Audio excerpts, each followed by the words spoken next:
Market के veteran हैं, बहुत अच्छे एक्सपर्ट हैं, KR चौकसी के फाउंडर मेंबर हैं। और दूसरा, कम से कम ज़्यादा नहीं तो देवेन भाई आपको 35-40 साल का एक्सपीरियंस होगा मार्केट का। देवेन भाई 40 साल का होगा एक्सपीरियंस?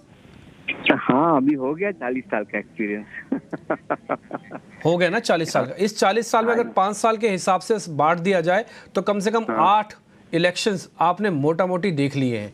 मोटा मोटी इसमें किसकी सरकार गई आई, आपने सारे फेजेस देखे हुए हैं। इस 40 साल के अंदर मार्केट से आपने कनेक्ट किया हुआ है। देवेन भाई मेरे को एक चीज़ समझनी है आपसे, आप भी एग्जिट पोल देख रहे होंगे, यस है ना, आप भी एग्जिट पोल्स वगैरह देख रहे होंगे। मेरे को सिर्फ ये समझाइएगा कि मार्केट में कोई ज़्यादा डैमेज तो नहीं लग रहा आपको इस एग्जिट पोल देखने के बाद, या ज़्यादा एक्साइटमेंट तो नहीं आएगी मार्केट में? सिर्फ ये थोड़ा कैलकुलेट करके बताइए सर। मार्केट ने मेरे ख्याल से काफी हद तक ये पूरी इवेंट को डिस्काउंट कर लिया है। अगर आप मार्केट की ये इवेंट के पहले की जो चाल देखें, उसके अंदर आप देख सकते हैं कि जो ट्रेडर्स है उन्होंने अपनी पोजीशन कम कर दी है। जो फॉरेन ट्रेडर्स है उन्होंने भी अपने फंड्स यहाँ से विड्रॉ किए हैं। So everybody is sitting light on their position. So ये एक सबसे बड़ी पॉजिटिव चीज गिनी जानी चाहिए, because people are not overbought, they are light on their position. दूसरी चीज देखें तो market is discounted actually the outcome of this particular election, क्योंकि एनडीए गवर्नमेंट वापस पावर में आ रही है, ये मार्केट का मानना है, और आई थिंक एग्जिट पोल भी कंफर्म कर रहे हैं। हाँ, एक चीज ऊपर जरूर बात करेंगे कि एक स्कूल ऑफ थॉट ऐसा था कि करीबन 300 के आसपास आएगी सीट, और दूसरा था कि करीबन 400 के आसपास आएगी। अगर ये एग्जिट पोल के नतीजे बताते हो तो बताते हैं कि I think this is coming closer to 400, so which is in a way good. हम लोग मार्केट के अंदर इन्वेस्टर के साथ बात करते तभी हम ये चीज को थोड़ी सिंप्लीफाई करके बोल देते हैं कि अगर 300 के आसपास सीट आई तो गाड़ी 4th गियर में चलेगी, अगर 400 के आसपास आई सीट तो गाड़ी 5th गियर में चलेगी। क्योंकि लोकसभा के अंदर आपको डिसीजन लेने हैं, डिसीजन लेने के लिए जो अपोजिशन पार्टी है उनका कायम वॉकआउट रहा है पिछले 5 सालों के अंदर, तो ये थोड़ी निराशाजनक बात है। अगर ये समय के अंदर ये सिचुएशन एवर्ट हो जाती है, यानी आई थिंक वॉकआउट करने वाली अपोजिशन पार्टी नहीं रहती है, तो दैट मीन्स के मार्केट के लिए अच्छी है, क्योंकि आई थिंक अच्छे तरीके से निर्णय लिए जाएंगे and ultimately economy will move on to the fast track. So ये सबसे बड़ी बात है। देवेन भाई आप 1 मिनट के लिए मेरे साथ फोन लाइन पे रहना। अभी मेरे को एक ना सवाल आपसे और भी पता करना है। से मान लीजिए, क्योंकि इस तरह के एग्जिट पोल से पता लग रहा है कि शायद रिपीट हो रहा है, 3rd बार फिर से उन्हीं को मैंडेट जा रहा है। अभी मैं आपसे एक सवाल पूछूंगा, लेकिन इस बीच मध्य प्रदेश का भी एग्जिट पोल आया, एक बार जरा मैं बताता हूँ, बड़ा इंटरेस्टिंग है।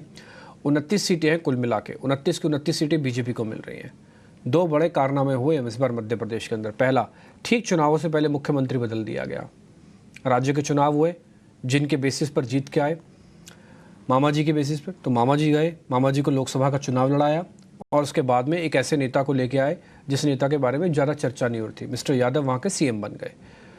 दूसरी बात, कांग्रेस के लिहाज से देखा जाए तो कमलनाथ जी का नाम बीच में कई बार उछला कि वो बीजेपी की तरफ जा रहे हैं। हालांकि गए नहीं, लेकिन जा रहे हैं। इससे डैमेज क्या होता है, वोटर्स के मन का कॉन्फिडेंस हिल जाता है कि हमारा बड़ा नेता इधर उधर हो रहा है। और बहुत सारी चीज़ें ग्राउंड चेक पे भी मैं बोलूँगा कि शायद कांग्रेस की थोड़ी एब्सेंट रही। एक तो ज्योतिरादित्य नहीं थे, आपको मालूम है, एक खेमा वो ख़त्म। दिग्विजय सिंह को मेरे को नहीं मालूम कि आप सब कैसे इसको कैलकुलेट करते हैं, बट मेरे को लगता है शायद उनका पॉलिटिकल माइलेज और पॉलिटिकल पावर अब उतनी MP में नहीं रही है। तो एक बड़ा नाम हो सकता था कमलनाथ, लेकिन वो कन्फ्यूजन स्टेट्स में निकल गया, तो इसलिए शायद बीजेपी उसका बड़ा बेनिफिट ले सकती है।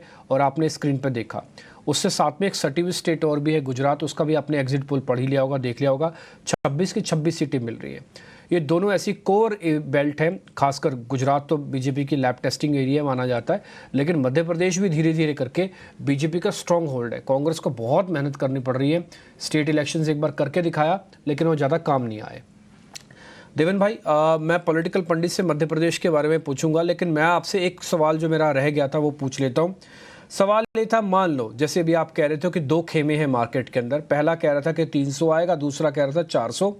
आप कह रहे हैं कि 400 के आसपास थोड़ा ज़्यादा लग रही प्रोबेबिलिटी, और दूसरा कह रहे हैं कि मार्केट में डिस्काउंट हुआ है। मोटा मोटी आप रफ ये मेरे को बता रहे हो। सर क्या चलेगा? वही रेलवे चलेगा, वही पावर चलेगा, वही डिफेंस चलेगा, या फिर बदल जाएगी थोड़ी तस्वीर? आई थिंक मार्केट काफी हद तक सब चीज को वैल्यू करके बैठा है, तो वैल्यूएशन के नजरिए से देखो तो ऐसा कोई चीज बचा नहीं है कि जिसके अंदर आप मार्केट में बता सकते हो कि वैल्यूएशन डीप डिस्काउंट में है। हाँ, एक चीज जरूर बोल सकते हैं कि पब्लिक सेक्टर कंपनी के अंदर जो पिछले सालों के मुकाबले ये साल के अंदर जो नतीजे आए हैं, वो नतीजे ऐसा सजेस्ट करते हैं कि अगले सालों के अंदर नतीजे इंक्लूडिंग पब्लिक सेक्टर बैंक ज्यादा स्ट्रांग रहेंगे। तो मेरा ऐसा मानना है कि एक ट्रेडर का जो प्रेफरेंस रहेगा वो पब्लिक सेक्टर की तरफ ज्यादा रहेगा, उसके अंदर कोई दो राय नहीं है।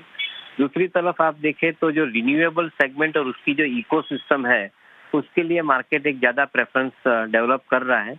हालांकि आज की तारीख के अंदर दिग्गज कंपनी जैसे रिलायंस है, अडानी ग्रुप है, वो ज्यादातर पसंद है मार्केट को। बट मेरा ऐसा मानना है कि some of the mid size small size companies, though are ancillary companies, वो भी आई थिंक थोड़े समय के अंदर मार्केट के अंदर दिखनी शुरू हो जाएगी।